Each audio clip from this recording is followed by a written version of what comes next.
ఈ రాజ్యాంగం అనేది చాలా పవిత్రమైన వస్తువు. ఇందులో మనకి హిందువులకి చాలా పెద్ద రక్షణలు ఉన్నాయి.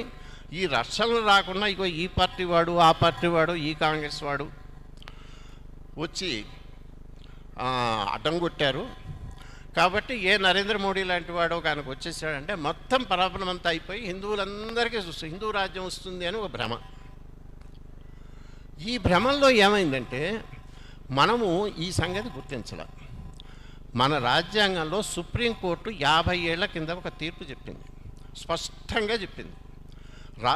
ఒక సుప్రీంకోర్టు ఒక జడ్జి కాదు, 9 మంది సుప్రీంకోర్టు జడ్జి న్యాయమూర్తులు రాజ్యాంగ ధర్మాసనంలో చెప్పారు. ఆర్టికల్ 25 నుంచి 30 దాకా 6 అధికరణాలు ఉన్నాయి.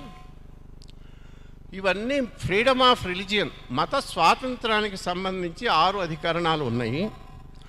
ఈ అధికరణాలు ఏమైతే ఉన్నాయో అవి మైనారిటీలకు మాత్రమే ఉద్దేశించినవి. హిందువులకి, మెజారిటీ కమ్యూనిటీకి మత స్వాతంత్రం అవసరం లేదు సుప్రీంకోర్టు చెప్పింది. నా పెక్యులరిజం పుస్తకంలో ఎప్పుడో రాశా, 7 ఏళ్ల కింద వచ్చి.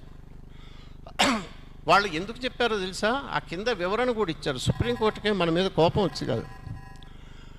రాజ్యాంగం హక్కులు రక్షణలు ఎవరికి కావాలి? బలం లేని వాడికి కావాలి. మైనారిటీలు అంటే 5% 11% ఉండేవాళ్ళు.